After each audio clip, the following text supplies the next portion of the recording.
ઉપલેટા ગ્રામ્ય પંથકમાં જર્જરિત પુલ અને બિસ્માર રોડ રસ્તાને લઈ ગ્રામજનોએ બેનર અને સૂત્રોચ્ચાર સાથે વિરોધ નોંધાવ્યો. સૌરાષ્ટ્રમાં શહેર અને ગ્રામ્ય વિસ્તારોમાં અનેક સ્થળોએ પુલ અને રોડ રસ્તાને લઈને ગ્રામજનો આંદોલન તેમજ વિરોધ કરી રહ્યા છે. ત્યારે રાજકોટ જિલ્લાના ઉપલેટા તાલુકાના ગ્રામ્ય પંથકના સૈયદ કલારિયા, વચલા કલારિયા, નવા કલારિયા, જામટીમડી વગેરે ગામના રોડ રસ્તાઓ અને પુલ બિસ્માર હાલતમાં થઈ જવાથી લોકોને ભારે હાલાકી ભોગવવાનો વારો આવ્યો છે.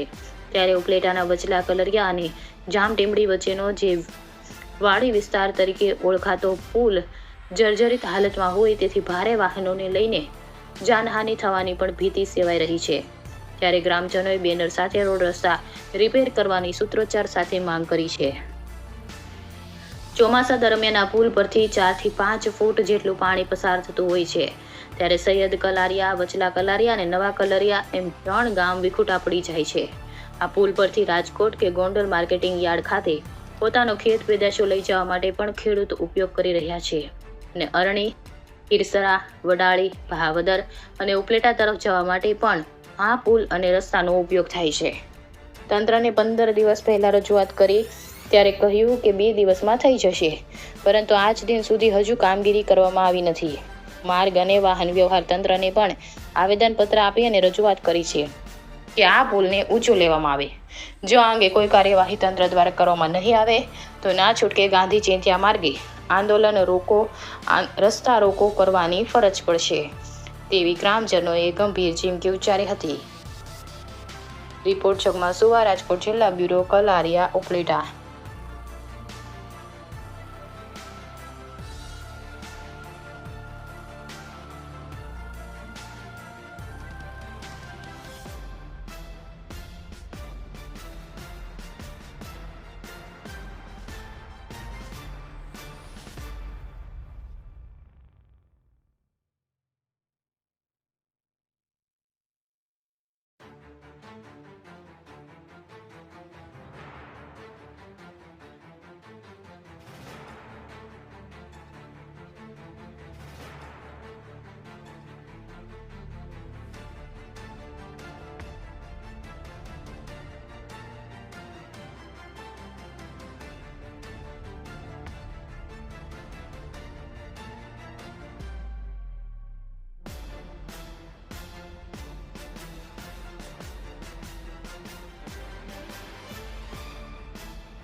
નવો પુલ બનાવો, કોઈનો જીવ જાય પેલા નવો પુલ બનાવો, આ પુલ પડી જાય પેલા નવો પુલ બનાવો, આ પુલ પડી જાય પેલા નવો પુલ બનાવો.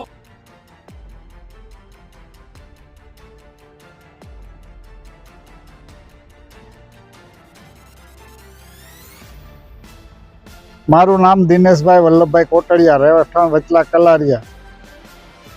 કલારિયા ગ્રામ પંચાયતના સદસ્ય. શું હતી વિગત? વિગત એ હતી કે આ પુલ અમારે વર્ષોથી જર્જરિત છે. દર વખતે આ રિપેરિંગ કરી અને ચલાવી લેવાય છે અને અત્યારે ગમે ત્યારે આ પુલ છે ને પડી જાય એમ છે. ગમે ત્યાં ઓવરલોડિંગ વાહનો હાલવાથી આ પુલ જર્જરિત હાલતમાં થઈ ગયો છે. એટલે આ પુલ વહેલી તકે નવો બનાવવા અને ઊંચો લેવાની અમારી માગણી છે. અને આ પહેલાં 15 દિવસ થયા માર્ગ મકાન વિભાગમાં રજૂઆત કરેલ છે, પણ તેનો જવાબ આવ્યો છે કે થઈ જશે, પણ કઈ હજી હાલચાલ થઈ નથી. ચોમાસામાં કેવી તકલીફ?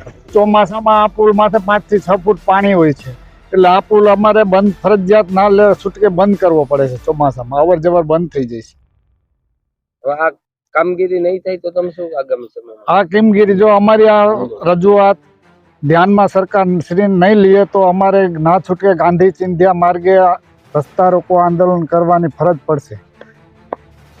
ચિરાગભાઈ કેબર, પૂર્વ મહામંત્રી ઉપલેટા તાલુકા કોંગ્રેસ. આજે ઉપલેટા તાલુકાના વચલા કલારા અને ટીમડીની વચમાં આવતો બેઠો પુલ, જે વીડીવાળા પુલ તરીકે ઓળખાય છે, તે અત્યંત જર્જરિત હાલતમાં છે. આ પુલ ગમે ત્યારે મોટો વાહન આની ઉપરથી પસાર થાય એટલે પડી જાય એમ છે, ગમે તેનો જીવ જઈ શકે છે. આ પુલની અંદર આજુબાજુના ગામડાના ઘણા બધા વિદ્યાર્થીઓ પણ પસાર થાય છે, મિની બસમાં, સ્કૂલ વાનમાં, તથા ખેડૂતોને પોતાનો માલ વેચવા ગોંડલ માર્કેટિંગ યાર્ડે જવું હોય ત્યારે આ પુલ ઉપરથી પસાર થાય છે. આ પુલ એટલો બધો ભયંકર હાલતમાં છે, નીચે એકદમ પતી ગયેલું છે, ગમે ત્યારે પડે અને મોટો અકસ્માત થઈ શકે છે એમ છે. નવા કલારિયા, વટલા કલારિયા, સંધી કલારિયા તથા આજુબાજુના ઘણા બધા ગામડાઓની માંગણી છે કે આ પુલને વહેલી તકે નવું બનાવવામાં આવે. જો તંત્ર આવું નહીં કરે અને અમારી વાતને ધ્યાને નહીં લે તો હવે ના છૂટકે અમારે ગાંધી ચિંધ્યા માર્ગે રસ્તા લોકો ફરજિયાત આંદોલન કરવા પડશે. પુલની રજૂઆત કરેલી 10 થી 15 દિવસ પહેલા માર્ગ અને મકાન વિભાગમાં આ પુલનું આવેદનપત્ર આપેલ છે.